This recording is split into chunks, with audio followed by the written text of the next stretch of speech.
मित्रों, आज हम होली पर्व से जुड़े विभिन्न प्रसंगों की चर्चा करते हैं। इससे जुड़े विभिन्न मनोभाव की चर्चा करते हैं। इससे जुड़े मौसम के संदर्भ में बात करते हैं। इससे जुड़े सेहत से संदर्भ में बात करते हैं और इनसे जुड़े उत्सव के संदर्भ में बात करते हैं। उम्मीद करते हैं आपको यह ऑडियो वीडियो पसंद आएगा।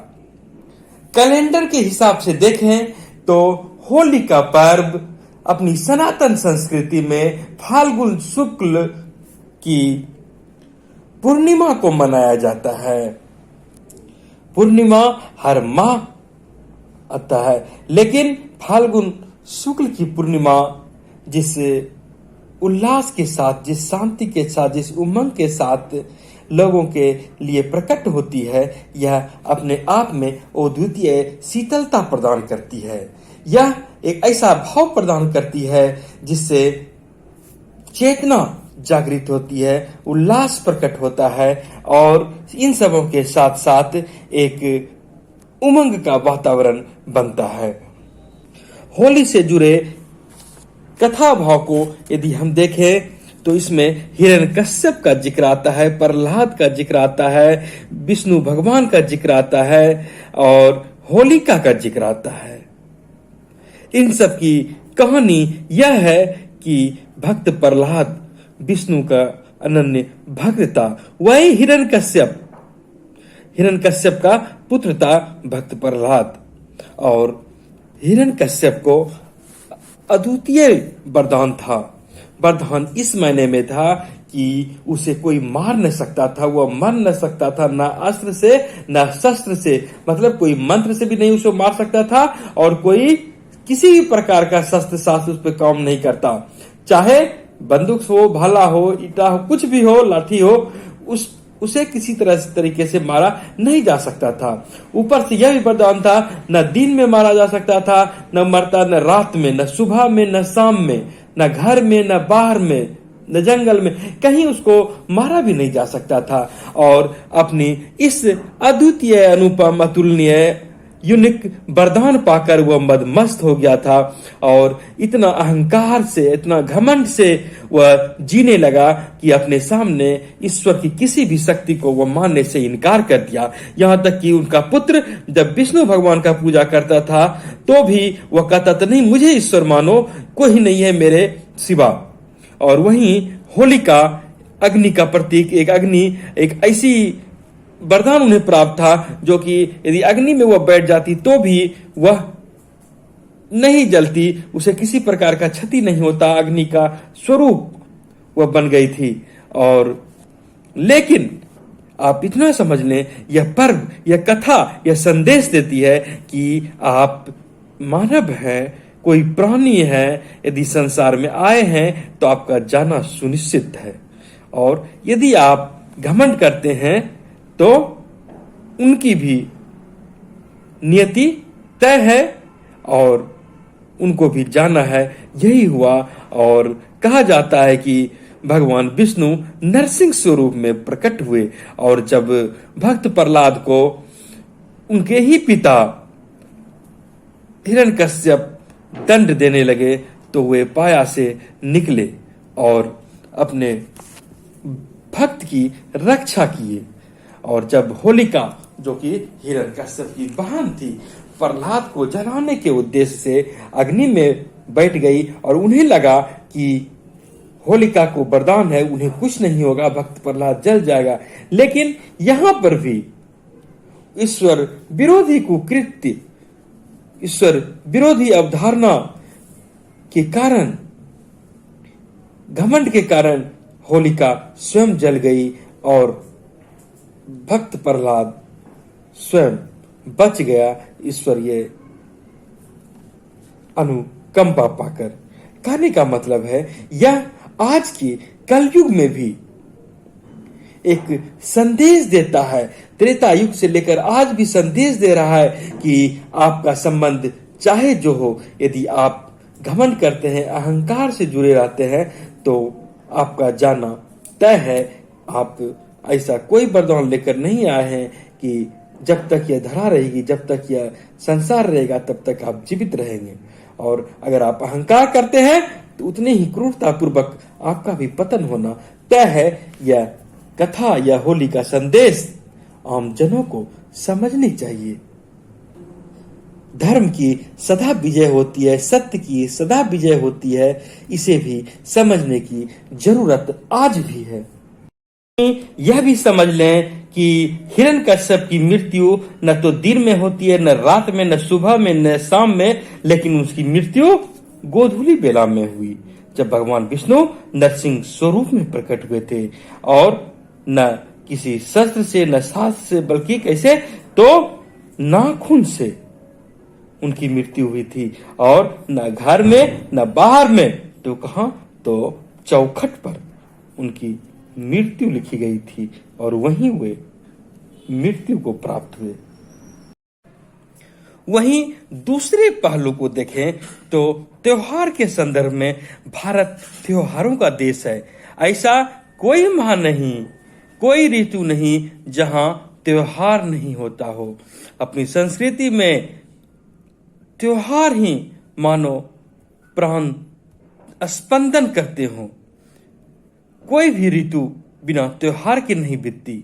और हर एक ऋतु अपने साथ न केवल मौसम के परिवर्तन का सूचक होता है, बल्कि नया समाज, नया जीवन, नया अर्थ, नया चेतना मानव को दिलाती है, देती है और एक विशिष्ट पहचान प्रदान करती है। और अपनी सनातन संस्कृति में हजारों वर्षों से न केवल व्यक्तिगत रूप से बल्कि सामूहिक चेतना के रूप में पर्व त्योहार मनाने की परंपरा चली आ रही है। और यहाँ की न केवल ऋतुओं में बल्कि कण कण में, मिट्टी हो, हवा हो, पानी हो, हर जगह उत्सव से जोड़कर देखा जाता है। चाहे नए फसल की बात हो या नया किसी का नया जीवन प्रवेश करने का बात हो, यहाँ उत्सव धर्मिता हमारे जीवन में रची बसी सी है। अपनी सामाजिक, सांस्कृतिक, ऐतिहासिक परिप्रेक्ष्य में देखें तो यह बसंती पावन, बसंती मन बहार, ये फगुआ का वातावरण न केवल क्षेत्र विशेष का पर्व है, बल्कि यह बसंती पावन, बसंती राग, बसंती रंग अपने सांस्कृतिक समृद्धि को समेटे हुए है। किसी व्यक्ति विशेष की बात नहीं होती, बल्कि सामुदायिकता की बात होती है, समाज की बात होती है। बिना किसी भेदभाव के समता मूलक समाज की स्थापना करती है। व्यक्ति की अहंकार की आलोचना करती है, इसको तिलांजलि देती है और अंधकार से प्रकाश, विनाश से सृजन का संदेश देता है। होली ऐसा पर्व गिला शिकवा भुलाने का दिन होता है, किसी समुदाय विशेष का नहीं रह जाता है। जब रंगों में रंग मिलते हैं और एक रंग में लोग हो जाते हैं, तो फिर वहां भेदभाव वाली कोई बात ही कहां होती है। तन रंगने के साथ साथ मन भी रंगता है और फिर जाहिर है व्यक्ति हो या समाज, उसकी छटा ही अद्भुत रूप में बिखरेगी, निखरेगी। उल्लास के बिखरे इस रंग में न केवल आसुरी प्रवृत्तियों का नाश होता है, बल्कि सात्विक शक्तियों का विजय होता है। भारतीय परिप्रेक्ष्य में देखें तो मौसम से तो इसे जोड़ा ही जाता है। वहीं होली के पर्व को बसंती मस्ती का चरम माना जाता है। यह मौसम फसल के पकने का तो मौसम होता ही है। और मन भावन की दृष्टि से देखें, रात की दृष्टि से देखें, रंग की दृष्टि से देखें, तो यह सराबोर करने वाली मौसम होती है। राग मल्हार का मौसम होता है और हारमोनियम, ढोलक, झाल, मजीरा की आवाज में, की धुन में लोग खोए रहते थे पहले। हालांकि आज अगर भारतीय दर्शन में होली का दर्शन देखें तो बहुत कुछ समय के साथ बदला बदला सा नजर आता है और आधुनिकता का रंग, ग्लोबलाइजेशन का रंग इस पर भी चढ़ा नजर आता है। पहले तो यहां तक कहा जाता था कि यह बसंती मौसम श्री पंचमी, बसंत पंचमी, सरस्वती पूजा के बाद से ही माहौल को बदल देता है और इस मौसम की खुशबू की बात ही एक अलग होती है, मस्ती भरी होती है। और मल्हार, फगुआ, झूमर, चौताल, नारद, तितली, बारहमासा हर चीज मस्ती में गाए जाते हैं। इस देश में तो हर चीज को मौसम से जोड़कर देखा ही जाता है। हवा हूं, बसंती हवा हूं, इस शब्द से भी लेखक कवि ने इस यहाँ के मौसम के विराट स्वरूप का वर्णन किया है। और कहा जाता है कि सबसे सुंदर मौसम भी देखें, जहां न ठंडी होती है न गर्मी होती है, तो वह बसंती होती है। और पतझड़ के बाद नया जीवन लाने वाला यह मौसम, बसंत मौसम में कई तरह के प्राकृतिक शब्द भी इजाद होते हैं, नए जीवन तरंगित होते हैं। कहा जाता है कि आम्र की मंजरियां बौराने लगती है तो भौरें गूंजने लगती है और कोयल कुहू कुहू करने लगती है, तितलियां लुका छिपी खेलने लगती है, गेहूं अपने पूरे जोश में जवानी पर आ जाती है और खेत खलियान हरे भरे वातावरण से अंकुरित होने लगते हैं और वह प्रभाव मानव के जीवन में पड़ता है और मानव भी मद मस्त हो जाता है।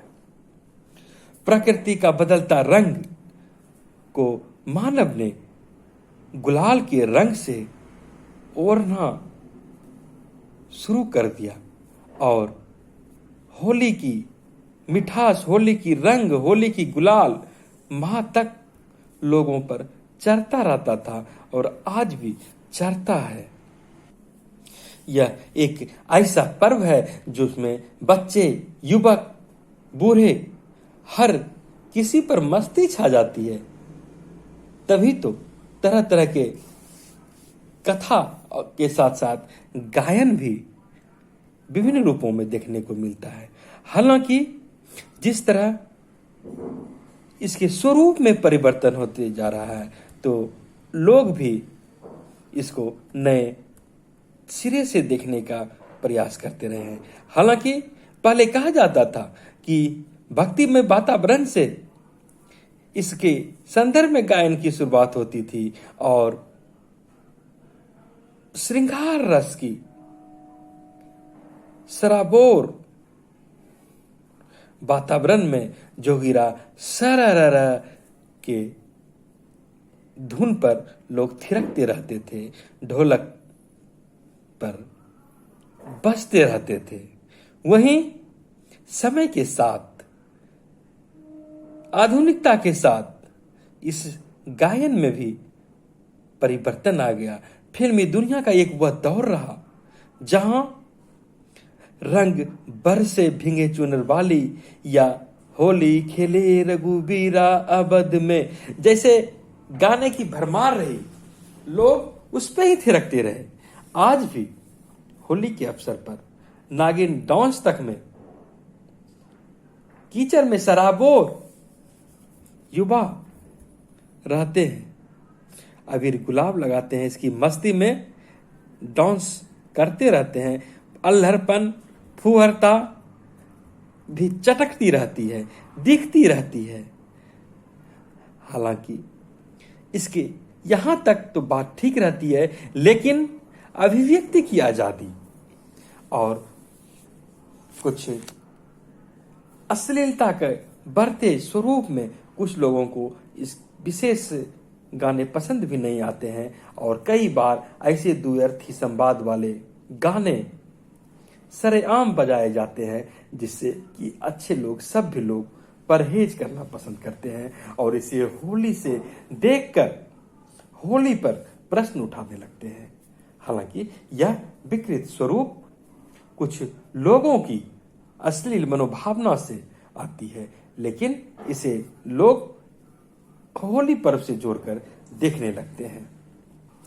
बुरा ना मानो, होली है, बात यहां तक तो ठीक है, लेकिन इसकी आड़ में यदि आप द्व्यर्थी गानों की भरमार कर देते हैं तो कहीं न कहीं यह सभ्य समाज को सोचने पर कुछ मजबूर कर देता है। मनोविनोद बने रहे या ठीक रहे, थोड़ी अल्हड़पन चूहड़पन चले, यह भी ठीक है, लेकिन होली के नाम पर, मदमस्ती के नाम पर अश्लीलता की धारा बहने लगे, यह सहज रूप से बर्दाश्त नहीं होने लगती है। विशेषकर यहां दो पीढ़ी में संघर्ष की बातें होने लगती है और ऐसा लगता है कि पारंपरिक स्वरूप में न केवल बदलाव आ रहा है, बल्कि क्रांतिकारी स्वरूप में परिवर्तन आ रहा है। ग्रामीण संस्कृति की टूटने से, शहरी आधुनिकता का रंग चढ़ने से यह सही है कि ढोलक और झाल समाप्त हो गई, लेकिन डीजे की दुनिया में भी मिठास भरे तरंग, मिठास भरे गीत गाए जाते हैं। यह गायक को और गीतकार को सोचने की भी जरूरत है। हर हमेशा होली के आड़ में अश्लील भाषा के इस्तेमाल और विशेषकर महिलाओं को केंद्रित कर अशोभनीय वाणी का इस्तेमाल पे रोक तो लगनी ही चाहिए। होली का दहन को लेकर कुछ लोग यह भी सोचते हैं कि यह स्वच्छता का प्रतीक है, स्वच्छता का संदेश देता है, पर्यावरण संरक्षण का संदेश देता है। इसमें जो जलाया जाता है वह हरे भरे वृक्षों को काट कर नहीं जलाया जाता है, बल्कि यह वह मौसम होता है जहां की मौसम का, ऋतु का परिवर्तन होता है, संक्रमण होता है, और इस आबो हवा में जो पुराने पदार्थ होते हैं पर्यावरण में वह जला दिए जाते हैं, और इस तरह घर के जो पुराने सामान रहते हैं वह खेत खलियान भी साफ हो जाता है, और इस तरह नए नए फसल के लिए जगह भी मिल जाती है। और इससे भी कुछ लोग जोड़कर होली को देखते हैं कि यह सफाई के प्रति जागरूकता का वातावरण उत्पन्न करता है। इससे स्वच्छ वातावरण रहता है, जिससे स्वाभाविक रूप से स्वास्थ्य में भी समृद्धि आएगी। रंगों से सराबोर होली का पर्व न केवल रंगों की दुनिया में लोगों को बहाता है, बल्कि अलग अलग संदेश भी देता है।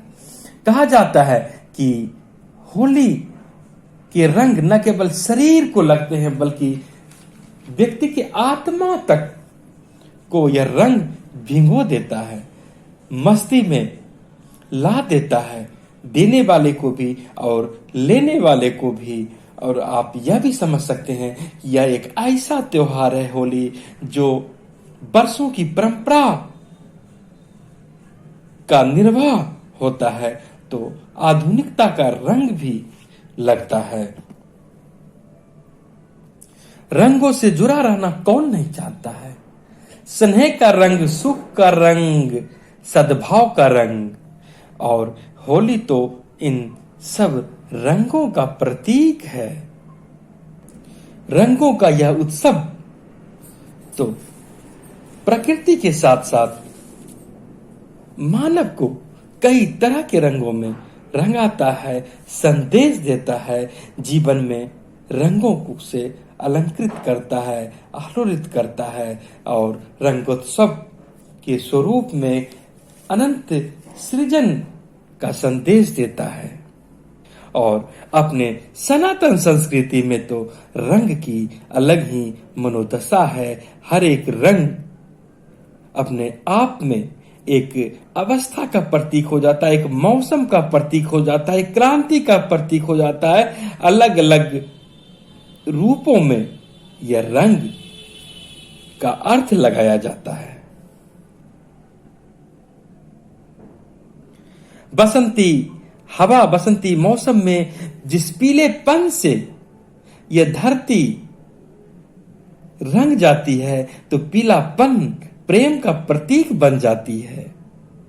और वहीं अगर हम उजले रंग की बात करें तो यह एक अवस्था विशेष का प्रतीक हो जाता है कि आप बुजुर्गों की दुनिया में प्रवेश कर गए हैं।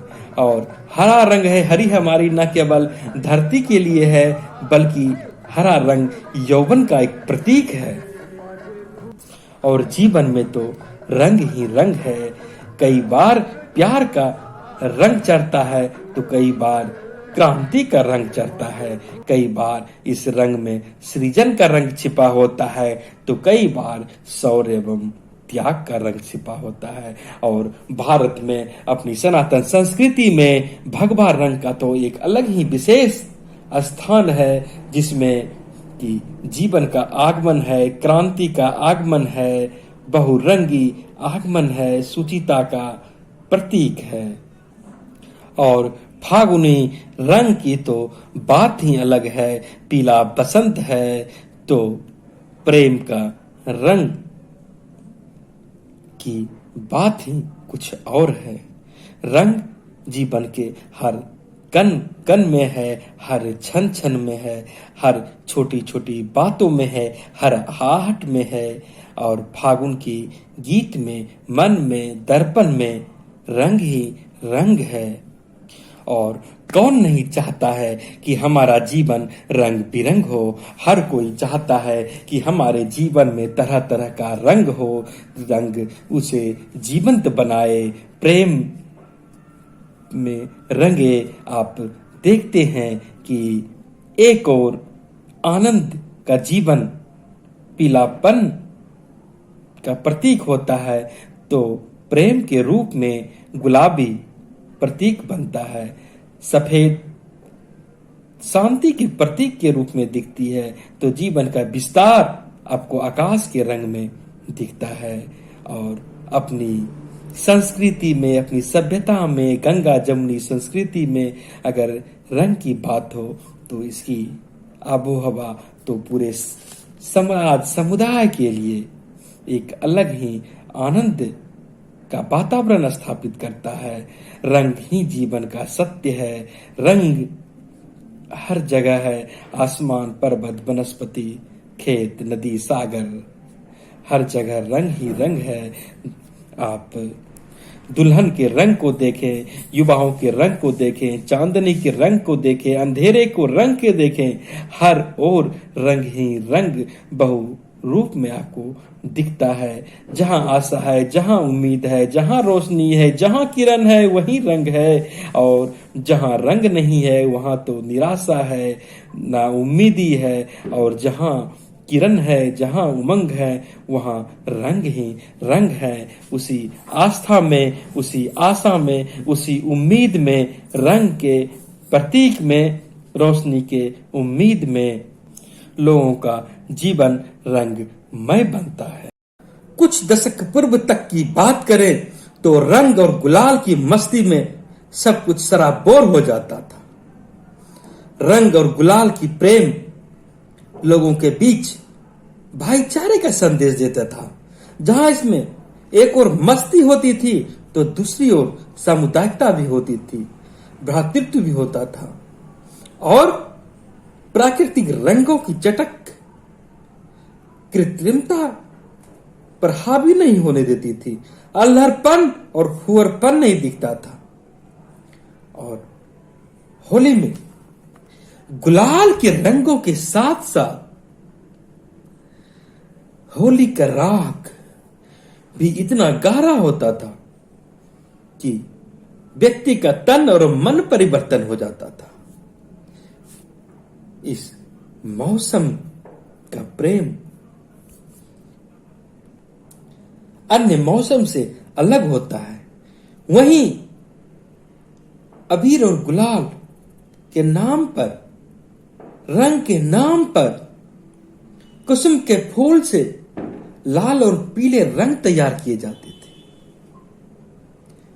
पलाश का रंग तैयार किया जाता था और गीतों के रंग के साथ साथ पलाश के रंग में सराबोर मानव आनंदित रहता था। कहा जाता है कि होली के मौसम में पलाश के फूल सुखाकर उन्हें पानी में खौलाया जाता था और फिर उसे छांक कर किसी बर्तन में भरकर रखा जाता था। फिर बाल्टी हो या नाद उसमें घोलकर लोगों को डुबोया जाता था, पिचकारी में भरा जाता था। उस रंग से किसी को परहेज नहीं था। उस प्राकृतिक रंग से कोई हानि नहीं होती थी। लेकिन खुशियों के वातावरण में बढ़ती जनसंख्या के साथ, बढ़ते ग्लोबलाइजेशन के साथ, बढ़ते होली या अन्य के सभी प्रकार के पर्वों पर बढ़ते बाजारीकरण का प्रभाव के साथ रंगों की दुनिया में भी मिलावटी दुनिया प्रवेश कर गई। केमिकल का प्रवेश हो गया और कई तरह के रंगों की बाजार में हानिकारक रसायन मिले, रंग मिलते हैं, जिससे कि कई तरह की समस्याओं का भी सामना लोगों को करना पड़ता है। समय के साथ लोग एलर्जी से पीड़ित होने लगे, रंगों की एलर्जी से पीड़ित होने लगे और हानिकारक रंग यदि मिल गया तो कहना है क्या, नुकसान होना तय होता है। कहा जाता है लाल रंग बनाने के लिए मरकरी सल्फाइड का प्रयोग होता है और काला रंग बनाने के लिए लेड ऑक्साइड का प्रयोग होता है। वहीं कॉपर का यूज होता है, मरकरी का यूज होता है, सल्फेट का यूज होता है। इन सब चीजों का प्रयोग त्वचा पर काफी खराब होता है, काफी हानिकारक होता है। इसकी वजह से संवेदनशील त्वचा रूखी हो जाती है और एलर्जी तो होती ही है, कई बार कैंसर का यह कारक बनता है। और कभी कभी रंग बनाने में तेजाब का इस्तेमाल होता है, माइका का इस्तेमाल होता है, ग्लास पाउडर, अल्कासिस का इस्तेमाल होता है और कई बार केमिकल के रंग बनाने में टेट्राथाइलिन, लैंड, बेंजीन और कृत्रिम कई केमिकल का यूज होता है और खुशबू मिलाने के लिए भी कई बार केमिकल का प्रयोग किया जाता है, जो कि अंततः हानिकारक ही साबित होती है। रंगों में कई बार पोटेशियम हाइक्रोमेट नामक तत्व मिला रहता है, जो यदि गलती से आंखों में चला गया तो यह काफी नुकसान पहुंचाता है। और हरा रंग की भी इस होली में बहुलता होती है। इस हरे रंग जहां एक और हम प्रकृति से जोड़कर इसे मदमस्त होते हैं, देखते हैं, वहीं हरे रंग में कॉपर सल्फेट का इस्तेमाल होता है और इस कॉपर सल्फेट का संक्रमण काफी खतरनाक होता है। पहले पिचकारी से बच्चे खेलते थे, लेकिन अब पिचकारी के स्थान पर भी बैलून का प्रचलन बढ़ते जा रहा है और इसके भी अलग निहितार्थ है, इसके भी अलग दुष्प्रभाव हैं। न केवल त्वचा की बात, यदि बालों की बात करें तो इससे बालों के टूटने की भी समस्या होती है। और कहा जाता है कि ज्यादातर रंग मेटल ऑक्साइड जैसे पदार्थ से बनाए जाते हैं, जिससे भी बालों की गुणवत्ता पर असर पड़ता है, उसके टूटने की समस्या उत्पन्न होती है। तो और एलर्जी की जिसकी समस्या होती है, उसके लिए तो नाक का बहना, खुजली होना, छींके होना, इन सारी समस्याओं की उत्पत्ति होती है। और वहीं कई बार अस्थमा जैसी भी बातें होती है। कहने का तात्पर्य, केमिकल के रंग से आप यथासंभव बचे रहें तो यह होली आपके लिए, रंगों का त्योहार होली अच्छा रहता है। अन्यथा यह होली आपके लिए नुकसानदायक भी हो सकती है। अनेक रंग बिरंगी प्रतीक के रूप में यह रंगों की छटा न केवल लोगों को आनंदित करती है, बल्कि जगह जगह पर भिन्न भिन्न रूपों में यह रंग नजर आते हैं। और रंग के बिना तो लोग न केवल बेरंग महसूस करते हैं, बल्कि रंगहीन महसूस करते हैं, जीवन में रंगहीन महसूस करते हैं। और इंद्रधनुषी रंग, सतरंगी रंग, रंगों की दुनिया तो हमारी संस्कृति में बिखरे पड़े दिखते हैं। जीवन में उल्लास के रंग तो होते ही है, और इन सबों के साथ साथ इस मौसम में कामदेव के रंग में भी लोग रंगे रहते हैं। और आप देखते हैं कि यह रंग हर जगह भिन्न भिन्न रूपों में मन खेला जाता है, देखा जाता है। और आध्यात्मिक रंग, अलौकिक रंग, तो अगर हम होली की बात करें, रंगों की दुनिया की बात करें, तो कृष्ण से इसे जोड़कर नहीं देखें, ब्रजबाला से इसे जोड़कर नहीं देखें, नंदगांव की बात नहीं करें, बरसाना की बात नहीं करें, तो फिर भी यह अधूरा ही रहेगा। मथुरा और वृंदावन की बात ना करें तो यह रंगों की पर्व होली का जिक्र अधूरा ही रहेगा। और ब्रिज की होली, बरसाने की लठमार होली, इन सब का जिक्र न करें तो यह भी अधूरा ही रहेगा। और कहा जाता है कि रंगों की दुनिया में ब्रिज की होली की परंपरा ही कुछ और है, जहां रंगों की गुलाल, फूलों की गुलाल के साथ कीचड़, गोबर, गेंद, मूसल, चंदन, चौबा, जूतों से भी होली खेली जाती है। जूतों से भी होली खेली जाती है, और धूल की भी होली होती है।